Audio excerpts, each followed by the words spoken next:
Buongiorno, sono Maria Cristina e benvenuti sul mio canale YouTube Astrotarotina. Oggi parleremo della forza d'animo con una piccola introduzione e poi andremo a vedere la forza d'animo nell'astrologia, nei tarocchi e finiremo, come al solito, oramai posso dire questo, con una piccola pratica che spero vi interesserà. Per introdurre l'argomento della forza d'animo ho preso in prestito le parole a un filosofo e saggista italiano che ho già citato in un video precedente, che vi invito ad andare ad ascoltare, ed è Umberto Galimberti. Umberto Galimberti dice: oggi la si chiama resilienza, una volta la si chiamava forza d'animo, Platone la nominava timoides e indicava la sua sede nel cuore. Il cuore è l'espressione metaforica del sentimento. Sentimento, dice Galimberti, che non è languore, non è malcelata malinconia, non è struggimento dell'anima, non è sconsolato abbandono, ma Galimberti ci dice che il sentimento è forza, quella forza che riconosciamo al fondo di ogni decisione, cito sempre Galimberti, lo sto leggendo, quando dopo aver analizzato tutti i pro e i contro che le argomentazioni razionali dispiegano, si decide, perché in una scelta piuttosto che in un'altra ci si sente a casa. E conclude Galimberti dicendo: guai a imboccare per convenienza o per debolezza una scelta che non è la nostra, guai a essere stranieri nella propria vita. La forza d'animo, che poi è la forza del sentimento, ci difende da questa estraneità, ci fa sentire a casa, presso di noi. Qui è la salute. Quindi vedete, interessantissimo questo excursus che Galimberti fa, partendo dalla resilienza alla forza d'animo per arrivare al sentimento che diventa forza e poi di nuovo il fatto dentro di noi di sentirci a casa. E possiamo dire che spesso il bisogno di essere accettati, il bisogno di essere amati ci spinge a percorrere strade che sentiamo non fanno per noi. Sentiamo che il nostro animo si indebolisce, che ci ripieghiamo su noi stessi, che ci possiamo ammalare, perché la malattia che cos'è se non la metafora della devianza dal sentiero della nostra vita? Il grande James Hillman diceva che i malesseri più diffusi di cui soffriamo non sono individuali, ma sono del mondo, quindi possiamo dire che quello che stiamo dicendo adesso è universale. Quindi la forza d'animo in cosa consiste? Beh, consiste nell'essere assolutamente se stessi, ma per essere noi stessi dobbiamo accogliere a braccia aperte la nostra ombra. E che cos'è la nostra ombra se non è quella cosa un po' oscura, quella parte oscura di noi che quando uno viene a toccarcela ci sentiamo punti sul vivo? E questo perché la nostra ombra, direbbe Jung, vuole essere accolta, e quando è accolta la nostra ombra si tranquillizza, si calma, non c'è più guerra tra le diverse parti di noi stessi e siamo in grado di dire a noi stessi: ebbene sì, io sono anche questo. E quindi questa pace che abbiamo raggiunto ci permette di affrontare il dolore, perché il dolore fa parte della vita esattamente come la felicità. Il dolore non lo si può sfuggire, quindi lo dobbiamo attraversare e questo ci aiuta a attraversarlo. E direi che di questi tempi è interessante parlare della forza d'animo, perché così mi sembra, questo veramente a titolo personale, che il ritmo del lavoro settimanale, le preoccupazioni ci allontanano da una vita piena per portarci a un'esistenza, io direi proprio senza nobiltà, come piccoli uomini, piccole donne. E con una visione della vita che è quantitativa, cioè se la maggior parte delle persone mi dirà che desidera vivere a lungo, oppure parlando di qualcuno che la persona ha vissuto a lungo, ma io mi chiedo: è importante la lunghezza della vita o come viviamo? E in questo come mi sembra che stiamo un po' perdendo veramente il contatto con noi stessi, persi nel rumore della vita oppure addormentati. E devo dire che quindi questa forza di volontà che Galimberti ricorda come Platone, la situa proprio nel sentimento, nel cuore, ma nella forza, è questa energia che non è opposta alla ragione, assolutamente no, che ci permette di far sì che le idee diventino attive e che quindi ci spingano ad agire. Ma allora mi direte voi: Maria Cristina, dove troviamo questa forza d'animo in astrologia? Naturalmente la prima cosa che ci viene in mente, che mi viene in mente ad ogni modo, è il segno del leone e il luminare che lo governa, il sole, questa forza. Nella mitologia vediamo che la costellazione del leone è legata alla prima delle 12 fatiche di Ercole, cioè all'uccisione cruenta del leone di Nemea, che aveva la particolarità di avere una pelle molto resistente, anzi veramente resistente a qualsiasi arma.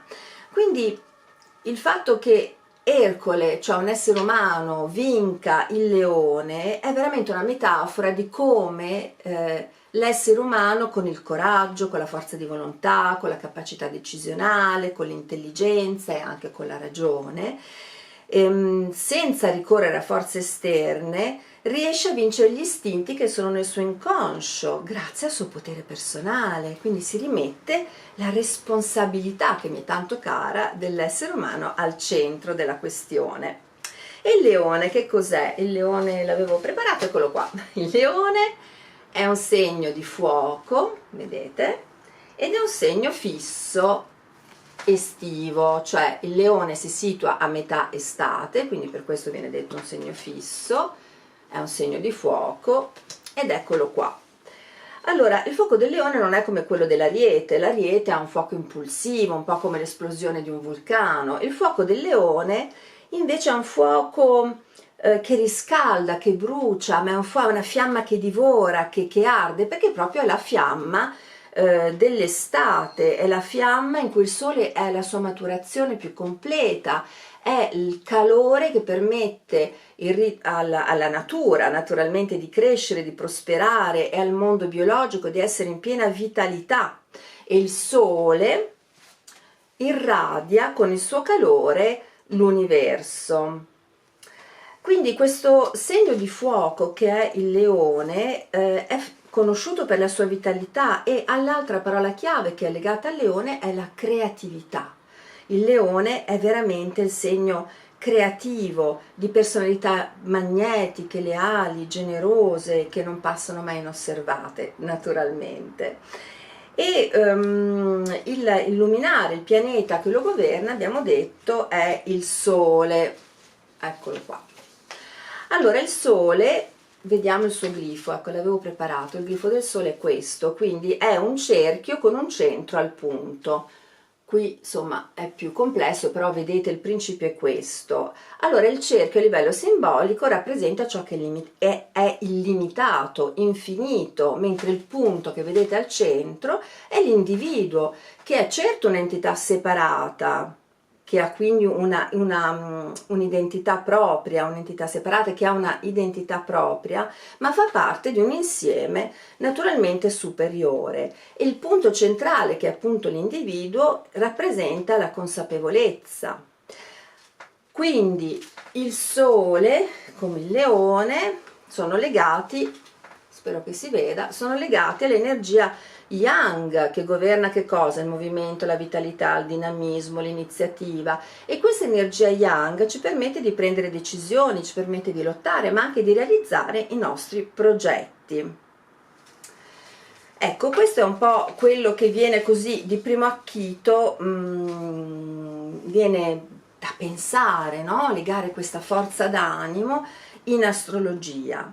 E nei tarocchi, mi direte voi? Beh, abbiamo parlato del Sole, quindi è chiaro che il primo arcano fra gli arcani maggiori che viene in mente è proprio l'arcano 19, il Sole. Qui lo vedete in due tipi di tarocchi diversi, di cui abbiamo già parlato anche in altri video che vi illustro, che vi incoraggio, incito ad andare a vedere o ad ascoltare. Mi rappresenta sì la fratellanza, l'amicizia, vedete è un Sole che occupa 2/3 della carta, molto importante, che scalda, è un punto di forza, e tante cose, anche l'iniziazione, insomma ne parleremo poi magari in un altro video in maniera più approfondita, perché in questo video qui vorrei concentrarmi sull'arcano che più di tutti mi ricorda questo principio di forza d'animo, ed è la forza, l'arcano 11, quindi che porta il suo nome. Ma chi è la forza? Chi è l'arcano 11 dei tarocchi di Marsiglia? Ora vedete che la lama rappresenta una donna con un copricapo a forma di 8 rovesciato, simbolo dell'infinito, che tiene aperte o chiuse, vedremo poi, le fauci di un leone, e quello fa con grande calma e con grande tranquillità. Quindi più che a una forza fisica, più che a un Ercole, vedete, a un Sansone, questo arcano allude a che cosa? A una forza interiore, cioè all'intelligenza che è in grado di dominare gli eventi. Allora, il personaggio femminile, vedete che è vestito essenzialmente di rosso, di blu e di verde. Il rosso indica naturalmente la vitalità, la forza, il blu lo spirito, l'intelligenza. E come abbiamo detto prima, questo cappello a forma di 8 rovesciato ci indica il predominio dello spirito sulla materia. E questo arcano è molto interessante perché se organizziamo il mandala dei 22 arcani maggiori, come dire, mettendo da parte il matto, rimangono 21 arcani. Se li organizziamo in 3 fila, ognuna di 7 carte, da 1 a 7, da 8 a 14, da 15 a 21, vedremo che la forza, ma ne abbiamo già parlato, si trova al centro della diagonale di questo rettangolo. E quindi questo già ci fa riflettere. Oltretutto la forza è l'arcano numero 11, cioè è l'arcano che inizia la serie decimale, la seconda serie decimale. Quindi cosa ci fa pensare? Che la forza è uno spirito forte che è in grado di dominare questa forza bruta, che è piena di potenza, di volontà, di autocontrollo, di coraggio e anche un aspetto naturalmente spirituale. Questa forza parla anche di elevazione spirituale, perché è una delle 4 fra le altre cose virtù che sono presenti negli arcani maggiori, ed è un'iniziata. La si vede dai capelli rossi, la si vede dal fatto che ha 6 dita nei piedi, che ha un dito, che ha un'unghia anche di colore viola, ma insomma, e vediamo che come il bagatto, per esempio, la forza ha un cappello, ritorniamo sul cappello, a forma di 8 rovesciato, solo che quello della forza è più perfezionato, vedete? Proprio per indicare che in questo caso, per ancora sottolineare il fatto che non ha nulla a che vedere con uno sforzo fisico. E qui direi che siamo veramente davanti, di fronte all'esercizio di un potere, di una potenza femminile che è interna, ma proprio perché è interna è irresistibile, nulla può fermarla, nessuna esplosione di collera, nessuna forza bruta, e naturalmente, anzi ecco, voglio farvi vedere così, naturalmente viene proprio spontaneo mettere in relazione con la figura di Maria Maddalena. Uccidere questo leone non servirebbe proprio a nulla, no? Questo lo capiamo anche da soli, perché l'iniziato, che è la forza, non disprezza nessuna creatura che gli è inferiore, considera sacro ogni istinto, perché l'iniziato sa che anche il meno nobile è alla base di ogni azione e che c'è veramente, come dire, nell'essere umano la pulsione, in ogni caso, all'evoluzione. Che ciò che è vile non va distrutto, ciò che non va ignorato, ma va proprio trasmutato e nobilitato in un procedimento, in un processo alchemico, come in alchimia si trasforma appunto il piombo in oro.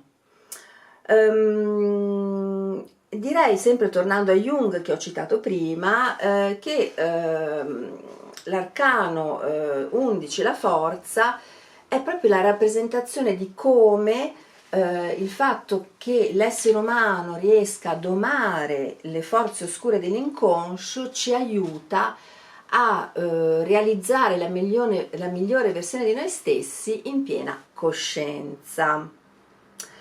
Ecco, torniamo un po' come dire, a un legame fra il bagatto, quindi la lama 1, e questa 11, che sarebbe poi 10 più 1. Quindi senza fare della numerologia, ma vi vorrei, non so se si vede un po' bene così, ma insomma sono due tipi di carte, sono due tipi di mazzi, e vediamo che, forse è meglio che ve lo faccio vedere così,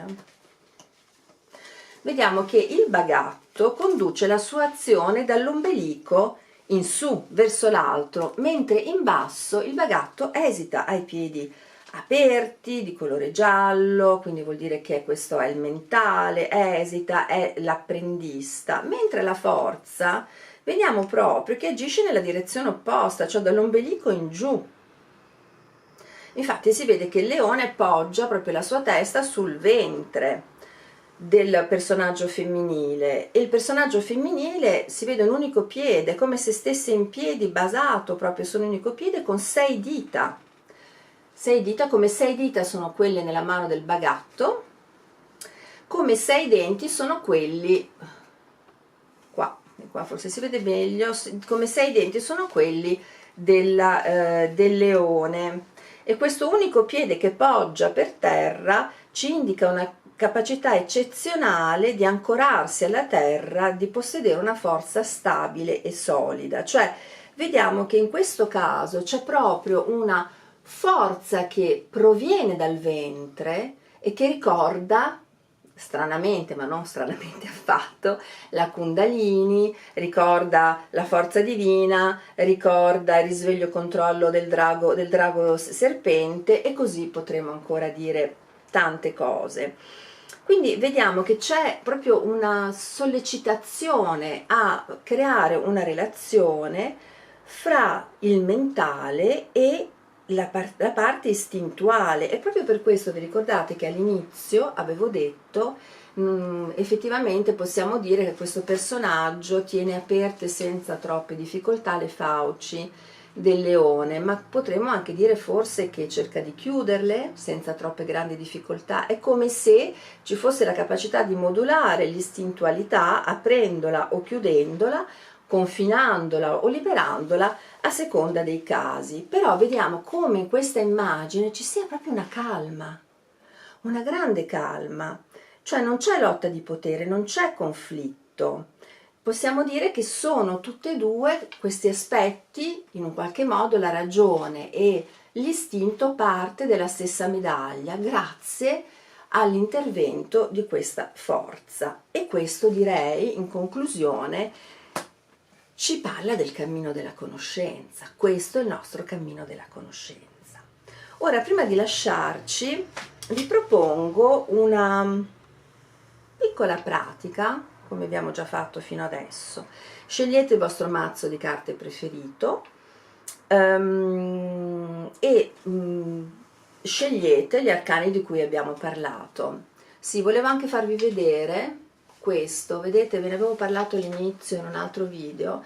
Questo è il mazzo di Pierre Treuil che si chiama Sepia, questo è il retro, e Pierre Treuil ha in un qualche modo come dire, semplificato la parte cromatica per attirare l'attenzione dell'osservatore sugli elementi della carta, perché a volte ci sono persone che sono un po' turbate dai colori, e vedete bene come quello che abbiamo analizzato adesso appare proprio in maniera molto più precisa su questo tipo di proposta che Pierre Treuil fa. Comunque scegliete il vostro mazzo preferito, scegliete gli arcani di cui abbiamo parlato, cioè abbiamo parlato del sole, abbiamo parlato della forza, abbiamo parlato del bagatto, e poi li osservate, respirate, ecco, prima respirate, fate qualche respirazione profonda, vi calmate, li osservate e vedete che cosa emerge, osservate cosa emerge sempre senza nessun giudizio. Questo, e poi fatevi la domanda: qual è la tua relazione fra l'istinto e la ragione? E osservate che cosa emerge, senza giudizio. Potete anche scriverlo, non rifletteteci troppo, può essere una parola, può essere una frase, può essere un'immagine, può essere un colore. Vedete che cosa emerge. E prima di lasciarvi, a questo proposito, siccome abbiamo parlato di forza d'animo come elemento di guarigione, vorrei leggervi queste pochissime righe di Chandra Candiani, che è una poetessa si dice in italiano, ma Patrizia Cavalli amava chiamarsi poeta, Patrizia Cavalli che ci ha lasciato, e quindi mi piace riprendere questa parola. Questo è il libro Pane nel bosco, edito da Einaudi, se volete non ho nessuna azione in audio, è un bellissimo libro di poesia. E vi leggo queste qualche riga sulla guarigione. Guarisco allacciando la voce alla gola e affidando all'aria il fuoco condensato di una parola. Guarisco spogliando il cuore, ancora il cuore, e seguendo in nudità le acque rotte. Sotto la luce il cielo è ripido. La brina luccicante sul tetto mi segnala quanto lontana io sia a filare un nuovo mondo. E con questo io vi lascio e vi dico: abbiate fede in voi. Abbiate fede in voi, questa è la cosa più importante. Vi ringrazio di aver trascorso un pochino del vostro tempo con me. Come al solito vi ricordo di mettere il pollice se il video vi è piaciuto, di attivare la campanellina per le notifiche dei prossimi video che usciranno, di abbonarvi se non vi siete ancora abbonati, di diffondete presso le persone che pensate possono essere interessate a questo tipo di argomenti.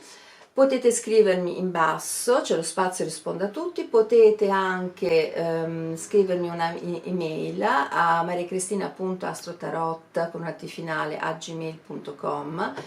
Potete naturalmente andare a vedere anche le mie pagine Instagram, dove ci sono tantissimi video di astrologia di tarocchi, e ci sono delle pubblicazioni sulla settimana, insomma tante cose che mi piacciono e che mi interessano.